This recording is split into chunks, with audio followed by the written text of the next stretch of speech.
Estamos a falar com a Joana Solnato. Joana, obrigadíssima por estares aqui connosco. É um gosto enorme mesmo. Antes de tudo, queria-te perguntar como é que tu consegues ver esta forma de se poder estar a falar de saúde mental em ponto com a cultura e com aqueles meios que tu conheces tão bem, como atriz, e qual é a tua opinião em relação a isto?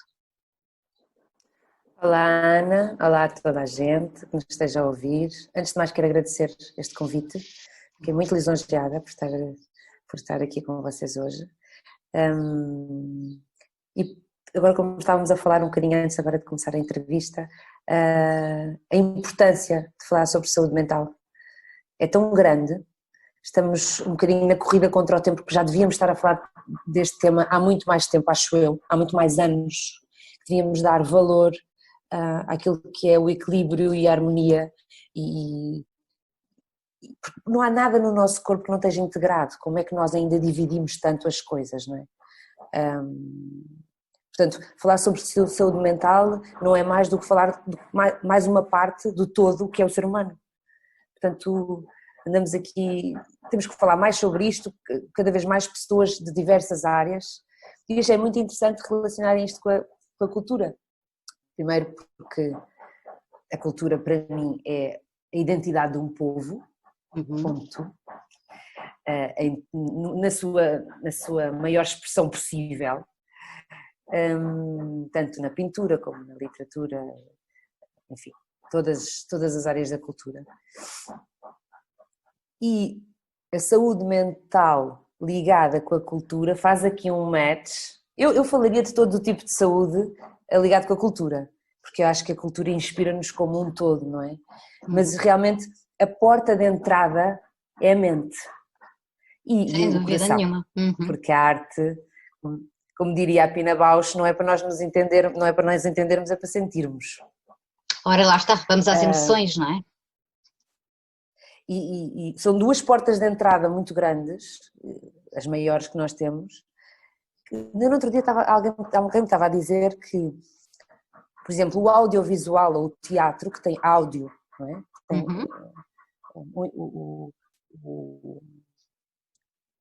o input áudio e tem o input visual, entra no nosso cérebro, entra na nossa mente, com 21 vezes mais rápido do que só o áudio, por exemplo, ou do que só a visão. Ou seja, a junção dos dois, o teatro, o cinema, a televisão, enfim. Ou seja, entra dentro do nosso corpo 21 vezes mais rápido do que só a visão, ou só a audição. Ou seja, isto é utilizar os nossos sentidos, não é?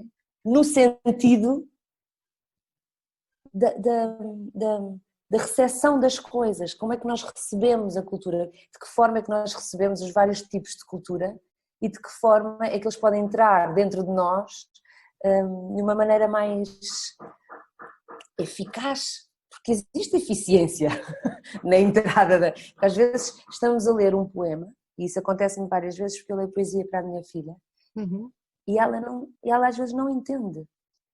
E eu fico a pensar, qual é a eficiência disto? Será que está no nível dela? Será que está no nível dela, mas ela não consegue entender desta forma? Como é que eu posso fazer para ter outra entrada? Porque eu sei que quando entrar aquela mensagem ali, seja pelo coração, seja pela cabeça, seja por onde for, a saúde integrada, ou seja, ela como um todo, vai ficar inspirada, vai ser um ser humano melhor. Claro. Nós não somos seres instintivos, não é? Nós somos seres que pensam, que têm raciocínio, portanto nós temos a possibilidade e a necessidade de criar e de ver criações, não é? Acho que isso é que também nos distingue dos outros animais. Criar, ver criações e assimilá-las também, e identificar, e depois a partir daí construir coisas novas, e volta tudo a um ciclo. Que ao fim e ao cabo isso é super interessante, isso que disseste, eu não fazia ideia, embora talvez haja uma percepção quase inconsciente de que as coisas são realmente assim, às vezes não sabemos pelos números, ainda assim isto faz absolutamente sentido quando sobretudo estamos a querer falar de emoções, ou pelo menos tentar que as pessoas comecem a partilhá-las e poder falar delas sem medo e sem estigma e sem preconceito, e de preferência junto de pessoas que gostem delas também, não é? Porque às vezes há também um lado que é um bocadinho mais maléfico que existe no mundo, não é? De pessoas que, por saberem isso, podem atribuir alguma fragilidade. Na tua opinião, porquê é que será que muitas vezes a questão de falar-se de saúde mental ou de ter um problema ou um episódio de saúde mental na vida, porque toda a gente tem, é impossível viver sem o ter, não é? Somos humanos. Porquê é que há esta tendência de esconder? E porquê é que, de alguma maneira, a parte de poder fazer cinema, ou teatro, ou escrever, ou pintar, pode ser uma porta para conseguir exprimir aquilo que tu, se calhar, normalmente em casa, com amigos, família, seja o que for, não consegues fazê-lo? Achas que há alguma razão, alguma forma? Será que é porque é mais enviesado, escondido, porque estás a personificar um personagem, a fazer qualquer coisa diferente? Ao fim e ao cabo, saíres de ti própria para poder interpretar aquilo que de facto és? Isto fará algum sentido? Então, eu acho que há aqui duas questões muito pertinentes naquilo que tu me estás a perguntar. A primeira delas é que a arte, sim, é uma excelente e sempre foi um veículo terapêutico. Não? Sempre foi um veículo terapêutico. Mesmo quando os grandes criadores não o sabiam. Pois. Estão a fazê-lo sem querer, mas acabam por receber, não é? Claro, com certeza. E havia muita questão da arte que se fazia, um quadro que se pintava, uma peça que se escrevia, um livro, que era uma peça, uma obra que seria entregue para os outros, não é?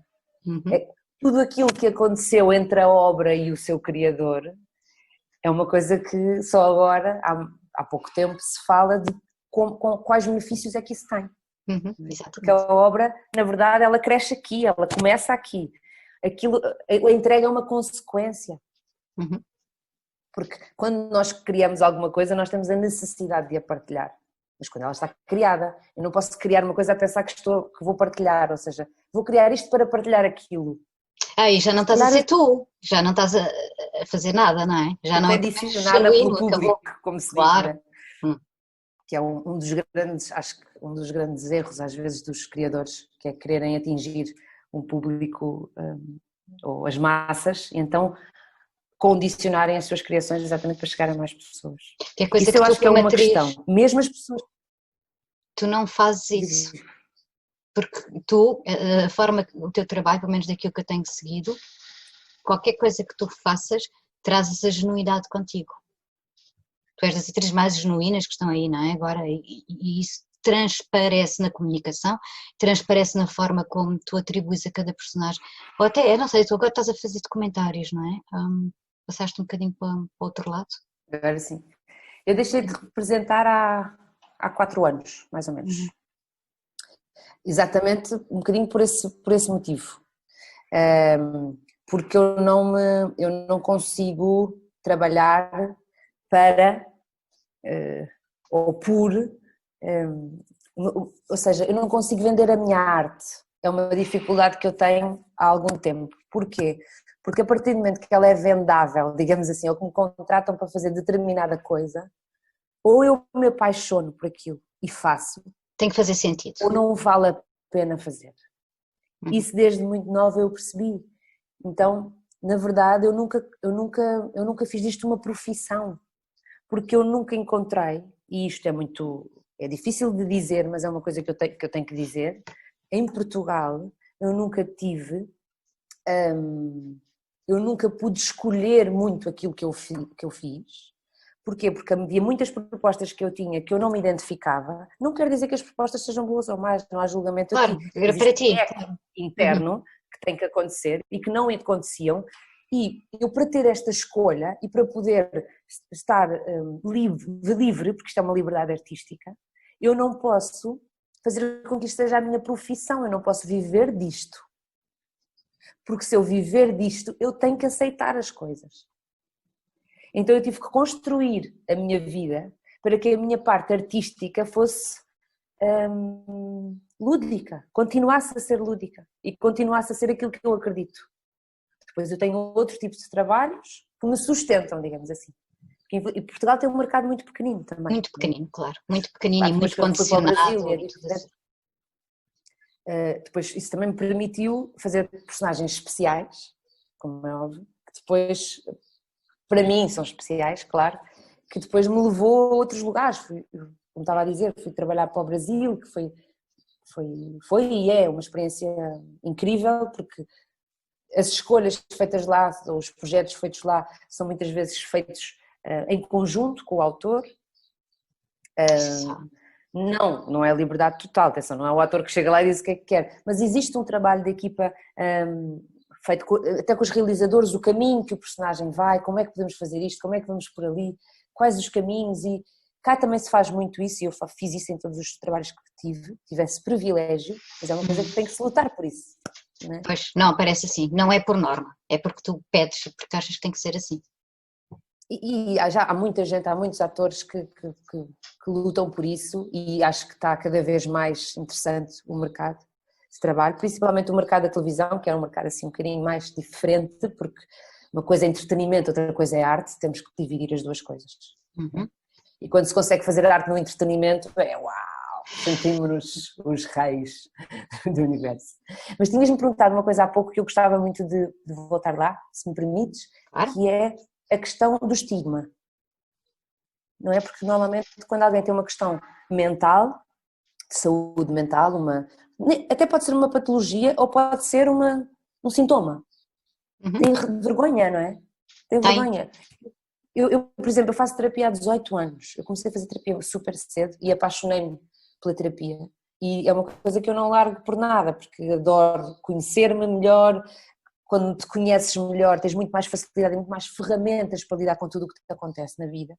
Portanto, corres muito menos riscos de cair em algum tipo de patologia, que é natural, e que há tanta gente hoje em dia, por exemplo, com depressão, que é uma doença, não é um sintoma, Sim, é uma doença. É uma doença e muito comum, E muito maltratada, digamos assim. Como dizias, é o parente pobre da medicina, não é? A saúde mental, porque as pessoas julgam, e eu acho que existe muito este julgamento ainda, que é muito retrógrado, antigo, de quem vai para a terapia é maluco, quem vai ao psicólogo está com problemas.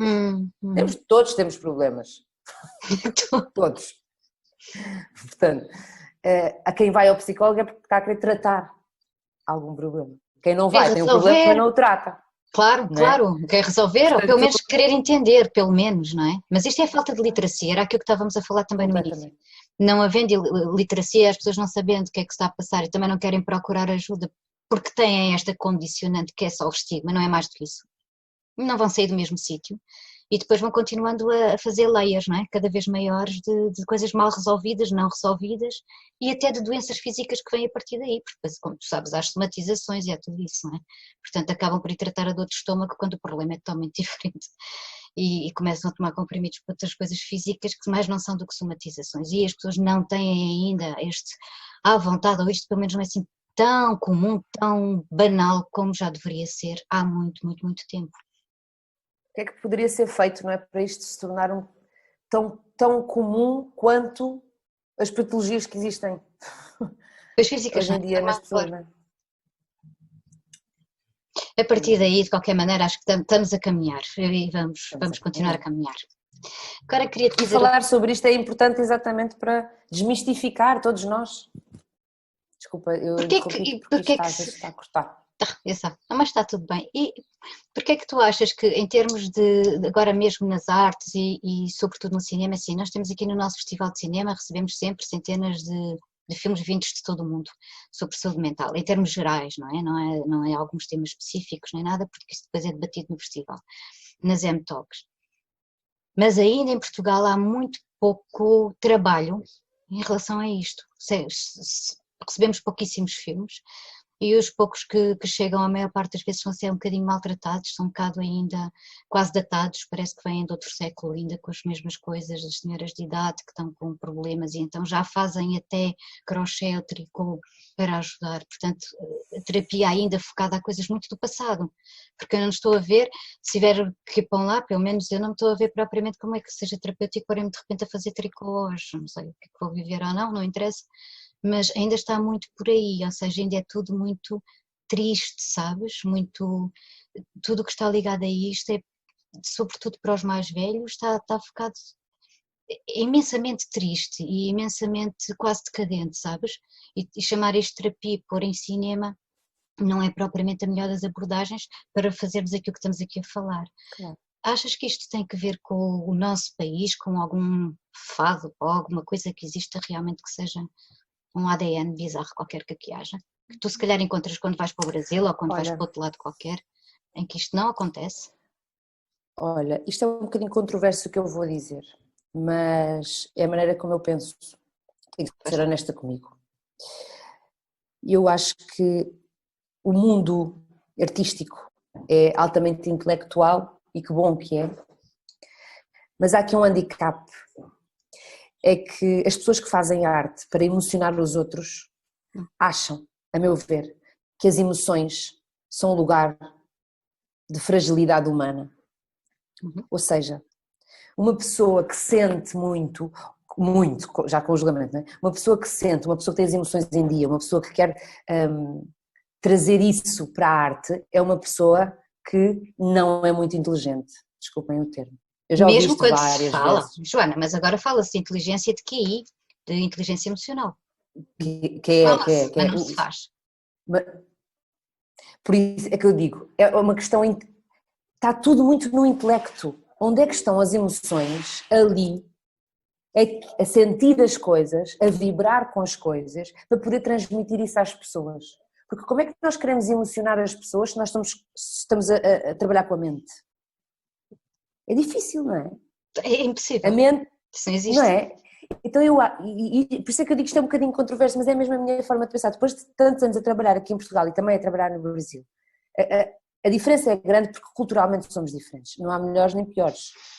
A questão aqui é que o intelecto é muito importante, saber do que é que estamos a falar, saber de grandes autores, conhecer a história das coisas. Claro que sim. Os clássicos, claro que sim, são intemporais. Agora, daí a ficarmos no intelecto, cada vez que alguém fala de emoções é porque a pessoa não sabe tanto, não tem tanta inteligência mental, digamos assim, porque inteligência cognitiva, sim, é ok. Cognitiva. Porque existe aquela coisa, mas és tão sensível, eu já ouvi isto várias vezes, por acaso entre colegas, mas estás tão sensível. Eu não estou sensível, eu sou sensível. E é por isso que trabalho como trabalho. Porque eu quero trabalhar com as minhas emoções em dia. Ou seja, as pessoas que eu vejo a tentarem ser mais conectadas com as emoções são postas completamente para baixo. Porque as pessoas querem respostas racionais, querem respostas mentais para as coisas. Mesmo no teatro, quando estamos a fazer trabalhos de mesa, vejo muita gente, dá-me vontade de dizer assim, o que é que sentes com isso? Então, são estas pessoas, e eu estou dentro desse molho de brócolis, como se costuma dizer. Pois eu mas estou a tentar, cada vez mais, há uma luta muito grande minha nos trabalhos que eu faço de trazer as emoções para cima. O que é que sentes com isto? O que é que sentes? O que é que sentem? O que é que os atores sentem? O que é que o realizador sente? O que é que quem escreveu aquela história sente? O que é que aquele ator que está a fazer tricô com 70 anos para fazer uma terapia ou para fazer com que aquilo altere de alguma forma ou melhore a sua vida, o que é que ele está a sentir? Está a sentir que aquilo faz sentido? Que proposta é que ele teria para dar? Ou não? Mas não podemos ficar, não, porque as mulheres daquela idade, vamos pelo racional, as mulheres daquela idade faziam tricô e então, como elas faziam tricô, vamos pôr uma mulher assim a fazer tricô e então isso é a terapia da senhora. Toda a gente faz tricô. Não é? Por isso é que eu digo que isto é um bocadinho controverso, que é, eu sinto necessidade de rasgar esta coisa, esta divisão entre o intelecto e a emoção. Então vamos dar aqui um step back nos anos. Tu não achas então que isto tem a raiz daquilo que normalmente, pelo menos a minha maneira de pensar, eu acabo sempre por chegar à mesma conclusão e tu estás-me a voltar a fazer voltar ao mesmo pensamento. Isto tem tudo a ver com uma coisa que se chama educação. Se tu de pequenina, logo de pequenina, não és ensinada e treinada a dizer que é ok sentires, que é ok teres raiva, que é ok estás triste, que não tens que esconder dos teus coleguinhas, isto começa pequenino mesmo, por isso é que nós temos o Mental Júnior, não é? Para tentar de alguma maneira também pegar neste público, com aquela fêmea divertidamente e tudo, as emoções terem personagens com quais eles podem identificar. Quantos pais não chegam a casa? É incrível, esse filme... É absolutamente. Acho que mudou muito a visão até dos pais e das crianças em relação às emoções, acho que foi um filme super educativo, e sim, é serviço público. Tal e qual, tal e qual. É porque é assim, quantos meninos não chegam, isto até me foi dito depois por pais na plateia, já cá fora da sala, que diziam, epá, isto foi tão bom, porque fizemos uma peça de teatro com a unidade da Belimais, que representou em palco o Divertidamente, em português, claro, e os miúdos no fim perguntarem aos personagens, eu às vezes estou triste, eu às vezes tenho raiva, e os pais a olharem, tipo, porque o avô dele, por exemplo, morreu há pouco tempo, e o miúdo chega à escola, naquele dia está obviamente triste e não sabe o que fazer. E como está triste e chega e que lhe apetece é chorar, não sabe se pode. E os colegas, como disseste há pouco, afastam-se porque sentem que ele está frágil ou tudo isso. Pode haver eventualmente um ou outro que já naturalmente, porque é assim, porque é da ADN, porque sente, vai acompanhar essa criança, mas a maior parte deles já, ele hoje não está muito bom, vamos deixá-lo, em vez de estarem com ele. E ele não sabe o que é que há de fazer. E pior ainda, os professores também não, muitas vezes. Vão dizer, não chores. Entendes? Em vez de dizer, vai, ok, chorar. Chora. Olha, vamos todos chamar, vamos todos conversar sobre isto. Como é que te estás a sentir? Mas claro, não é isso que é feito. Portanto, isto começa cedo, isto começa com a educação e com a escola. Há um bullying, não é? Há um bullying. Um bullying emocional. A criança fica a pensar, então se eu estiver triste, as pessoas afastam-se de mim, então não vou demonstrar o que eu sinto. E vai crescer assim. Não quer ficar sozinho. E vai crescer assim. Temos um diagnóstico, Joana. Temos um diagnóstico social. De pequeninos é que é mesmo tão importante. A minha filha tem um livro que ainda, por acaso, releu ontem para a escola, para a turma, que é o Novelo das Emoções. E é muito giro como ela se identifica, ela tem 7 anos, se identifica com os livros que a deixam livre, de alguma maneira, para sentir. Ela tem um carinho especial por eles. Porque, de alguma maneira, aqueles livros falam de uma coisa que ela tem necessidade, não percebe muito bem ainda, está a tentar entender, mas dão-lhe liberdade. Quer dizer, as emoções são um novelo. Então, cada emoção tem uma cor. Só que estão todos misturados. Então se eu tirar só a alegria, ou se eu tirar só o medo, ou se eu tirar só... O que é que acontece? E noto que, se de pequeninos, não é? Eles já falarem sobre isto, e acho que as crianças hoje em dia já falam mais sobre isso, é bom que os pais falem. Né, sobre pois lá está. De falarem mais sobre isto, daqui a uns anos vamos ter uns adultos mais conscientes, não tenho dúvida. Teremos, se os pais forem assim, sim, claro que sim. A questão é que muitas vezes não só não falam, não querem, não sabem como, ou então estão ausentes, que é o que acontece muitas vezes também. É como a história do papão, não é? Aquela coisa do papão que está cá dentro, é uma emoção, existe, de facto, e o que os pais normalmente fazem ainda é acender as luzes do quarto e dizer não está aqui nada. Abrir as portas do armário e dizer não está aqui nada. Claro que está aí na cabeça da criança, certo? Portanto, a única solução é juntar-se à criança e falar com o papão. Falar em conjunto com o papão. Só assim é que ele desaparece. Ou se torna um amigo, né? Mas normalmente começa logo aquela coisa de afastar. Não existe, não está. É porque os pais também foram educados a não saber lidar com as próprias emoções. Nós estamos naquela geração que está a fazer assim, né? Que está a tentar fazer diferente, mas foi educado. Os meus pais educaram, os pais são artistas, é diferente. É diferente, sim. Muito diferente. Eu tive um privilégio muito grande, mas eu sei que a geração dos meus pais educou a minha geração de forma também a não sentir muito, pensar para não sentir, pragmatismo, bora lá, resolver, pragmatismo, tudo para puxar para a mente, cada vez que começas a sentir qualquer coisa, tudo para puxar para a mente. Então a minha geração vê os filhos tristes e a primeira coisa que quer fazer deixa tirá-los dali. Porquê? Porque aquilo também me faz sentir coisas, eu também não sei gerir isso. Não é? Então como as pessoas também não sabem gerir, preferem tirar o filho da situação e assim ninguém sente nada. E estamos aqui todos enclausurados, não é? Na racionalização, permanentemente. permanentemente, o pragmatismo permanente. É por isso que a racionalização é um mecanismo de defesa, não é? E assim é chamado e assim é que funciona. Um mecanismo de defesa para não sentir. E deve ser utilizado, porque todos os mecanismos que nós temos que os respeitar e usá-los adequadamente, não é? Não é aproveitarmos-nos deles para não doer. Para tapar, esconder, estigmatizar, tudo aquilo. Costumo dizer, o medo da dor é maior que a dor. Eu tenho um medo dela, o medo, num dia que acontece alguma coisa na nossa vida, porque a vida não brinca em serviço. Não brinca, todos nós sabemos. Há acontecimentos, há perdas que nós temos e que depois, inevitavelmente, vamos ter que ir a essas emoções. Chegamos lá e como é que é?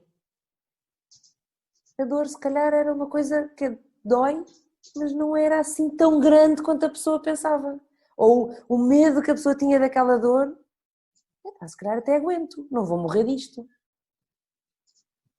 Então pronto. E dá-nos uma autoestima, passar pela dor, como diria alguém que não sei o nome, a dor é inevitável, o sofrimento é opcional. Portanto, passar pela dor, temos todos que passar, por mais que tentemos fugir. Agora, o sofrimento, ficar ali a dramatizar, aí já é uma opção de cada um e da personalidade também de cada um, de como é que gera as coisas. Mas andamos consequentemente a fugir da dor, a fugir de sentir. Pelo medo. Pelo medo. É a minha visão, estou aqui a partilhar a forma como eu olho para as coisas, não é? Sim, faz todo sentido. O medo é aquilo que faz com que as pessoas as impedem de fazer as coisas. O medo é... O medo é paralisador. Não é? O medo aciona a amígdala que nos faz ficar naquela situação de ativa-nos para ou sobrevivência, ou fujo ou luto. E quem está em sobrevivência não consegue ter empatia sequer, porque está em sobrevivência. Claro. Não é? Então nós estamos em sobrevivência. Como se fôssemos animais, bichos, que não temos ferramentas para... Eu vejo isto muitas vezes, estávamos a falar de cultura, eu vejo isto muitas vezes a acontecer nas gravações. Isto acontece. As pessoas têm medo de fazer errado porque vão ser despedidos. Têm medo de assumir que a culpa é deles, preferem que assumir que a culpa é do outro. Parece que a culpa é uma batata quente, não é? Quem é que é a culpa? Quem é que é a culpa? Porque a culpa não pode ser minha, porque eu tenho medo. Porquê? Porque senão vou ser despedido, ou porque senão alguém vai em alguma coisa. E que não, que todos erramos. Sim, às vezes vou-me enganar. Sim. E está tudo bem. Agora, vão-me chamar de alguma coisa, vão dizer que eu sou incompetente, ou vão não sei... Isto é medo. Isto é vibrar pelo medo o tempo inteiro. E as pessoas que estão a fazer cultura também estão a vibrar pelo medo. Como muita gente, a maioria das pessoas está. Portanto, é difícil termos esta tranquilidade e este endia emocional de dizer, olha, realmente isto eu errei, não era mesmo isto que eu queria fazer, eu peço desculpa, a minha proposta é esta, a minha proposta de solução é esta. E as pessoas receberem aquilo tranquilamente. Porquê? Porque elas um dia também vão errar. Ou seja, o medo tem várias capas, não é? Várias facetas. Mas enquanto isso acontece e não, pode acontecer mesmo isso, ser despedida e ser ultrapassada e vem outro, porque por um motivo único, é que não há tempo para ouvir, sobretudo, não é? Quanto mais para digerir, entender e passar em frente a seguir. Não. Ficas ali... Olha, eu escolho, hoje em dia, eu prefiro não trabalhar do que viver com medo. Isso é uma escolha. Isso é uma escolha também. Eu sei que é uma escolha difícil, porque às vezes é o pão nosso de cada dia. Claro. Mas nós também temos que acreditar que as nossas escolhas nos levam a algum lugar. Nós não podemos ser vítimas das nossas escolhas o tempo inteiro. Não é? Eu estou num emprego mau, mas que me dá dinheiro, mas este emprego trata-me mal ou sinto-me reprimido de alguma forma, mas tenho que estar aqui porque senão não tenho dinheiro. Isto é uma vítima de si. Ou estás a ficar em burnout, ou estás a ficar com problemas graves e sérios, ou não tens tempo para absolutamente nada para ti, nem para a família, nem para amigos, nem para... Não vives, resumindo.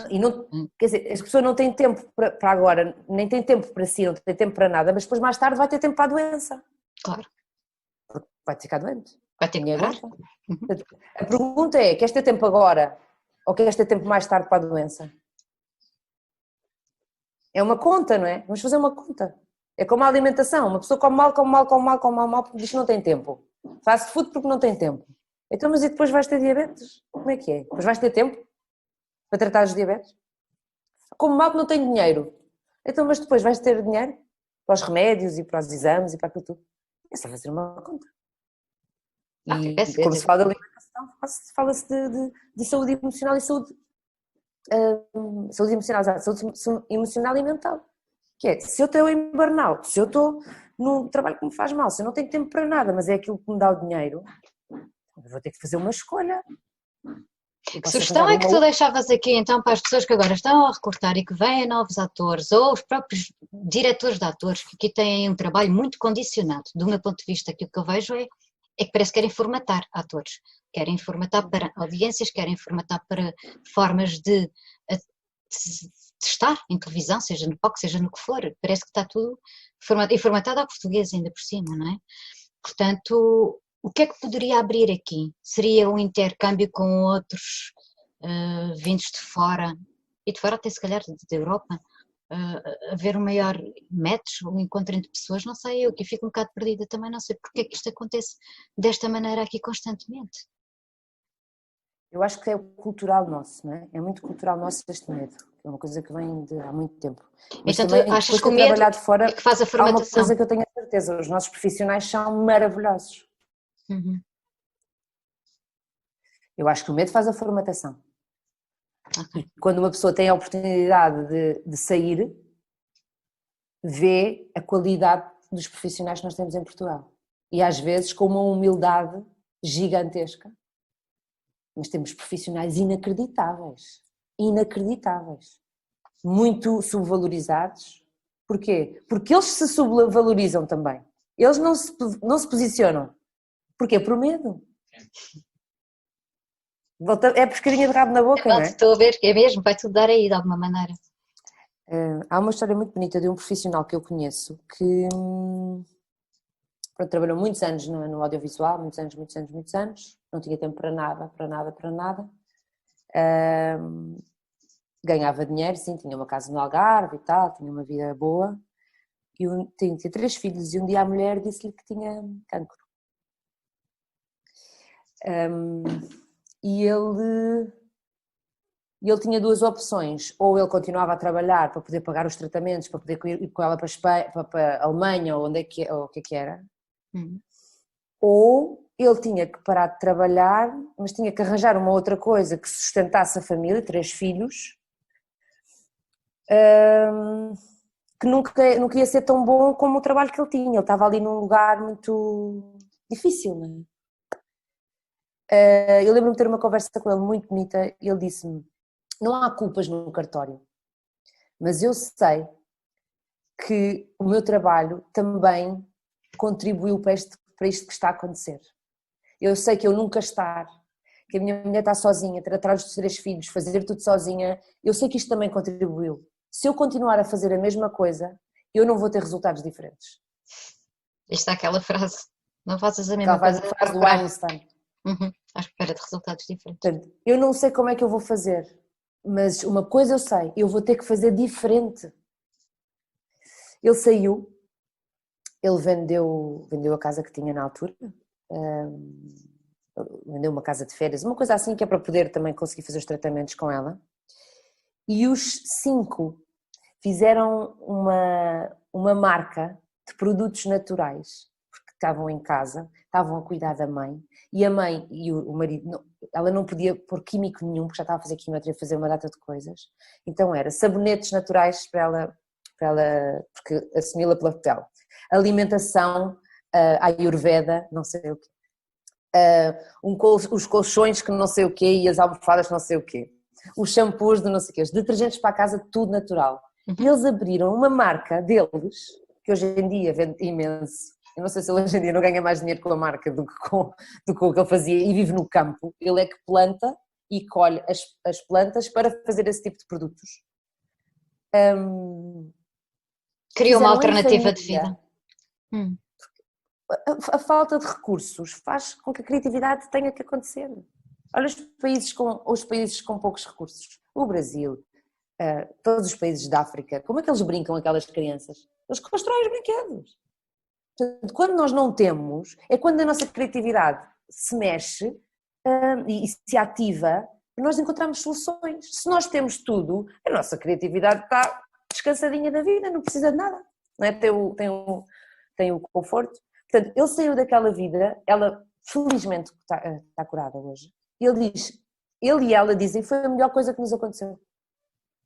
Como é que uma coisa destas que a vida traz, de repente, foi a melhor coisa que lhes aconteceu? É fazer das fraquezas. Ou seja, isto é uma... Exato. Mas lá está outra vez, olhar para as coisas diferentes e ver como é que se consegue fazer diferente. Ele podia ter ficado e ter lutado com o dinheiro para todo lado do mundo e fazer os exames e fazer os tratamentos. Não sabemos, estamos nas hipóteses, não é? Mas a verdade é que eu acho que é um exemplo super bonito de pessoas que se reinventaram de uma maneira diferente, que realmente saíram do... Ele até faz umas curtas com ela, às vezes, lá na quinta e não sei o que, é muito bonito. Joana, para acabar a nossa conversa, que tenho pena, mas o tempo passa assim a correr, queria-te perguntar aquelas perguntas normalmente do filme do fim das M Talks for All. O que é que tu tens estado a ler estes últimos tempos? Se leste alguma coisa especial ou diferente agora por causa da questão da epidemia, do Covid-19, do confinamento, do isto ou não? O que é que estás a ver? O que é que estás a ouvir? Para deixar aqui de sugestão. Eu confesso que eu reuni não sei quantos livros. Fiz uma listinha de não sei quantas coisas que eu queria ler e que eu queria ver e queria ler. E a expectativa versus realidade bateu logo na segunda semana. Acabou logo por aí. Afinal não. Eu leio sim porque não consigo viver sem ler. Mas, por exemplo, eu não tenho conseguido ver séries nenhumas. Ou filmes. Não tenho conseguido quase ver filmes nenhuns porque chega uma certa hora eu quero dormir bem, que é uma coisa que eu comecei a fazer com a quarentena. Eu nunca tinha dormido bem. Eu passei a dormir as minhas 8 horas por dia, deito-me religiosamente à hora cedo e acordo cedo, o que muda o dia. Há um livro que eu gostava de partilhar, que eu li e vou lendo, porque é poesia. E é uma poesia muito diferente, eu gosto muito da Natália Correia, sou super fã dela, mas o meu pai ofereceu-me este livro há uns tempos e eu comecei a pegar nele enquanto estava a ler Matilde de Campilho, ando um bocadinho mais pela poesia agora, sim, andava a ler Matilde de Campilho e de repente fui ver uns livros que eu tinha e vi um livro gigante que chama-se Poesia Erótica e Satírica, de Natália Correia. Que é uma coisa deliciosa, que eu recomendo vivamente. Já pensei em fazer várias curtas com aqueles poemas. E é uma coisa muito interessante, também é um tabu muito grande, não é? O erotismo na escrita é um tabu enorme. E a Natália Correia, que é quem é, naquela época, a escrever daquela maneira, está super atual também. E eu acho que é muito bonito poder olhar para a leitura, para esse tipo de leitura com outros olhos, porque nos abre outras caixinhas da mente. Porque não estamos tão habituados. Eu não estava habituada, houve umas coisas que eu li, ai, o que é isto? E de repente achei super bonito aquilo mexer com a minha cabeça de forma diferente. E até pus o meu enteado mais velho, tem 16 anos, a ler um dos poemas e ele achou super interessante, mesmo falar de uma forma bonita, bela, o belo que a poesia tem, não é? Portanto, eu recomendo vivamente este livro, Poesia Erótica e Satírica, da Natália Correia. Da Natália Correia. E quanto à música? A música é a minha vida, a música é de manhã à noite. Tenho ouvido muito Olga Prats, eu gosto muito de piano, meu pai é pianista, a tocar Piazzolla, que eu adoro. Normalmente quando cozinho ponho assim. Omar a Porto Ondo, também, ouço muito. Sou muito eclética na música. Eu também gosto muito de música eletrónica, mas gosto muito de música... não posso dizer que seja música clássica, que não considero música clássica, considero música clássica Beethoven, Chopin, Mozart, que amo, mas só ouço mais para adormecer a minha filha, para pintar, gosto muito para pintar.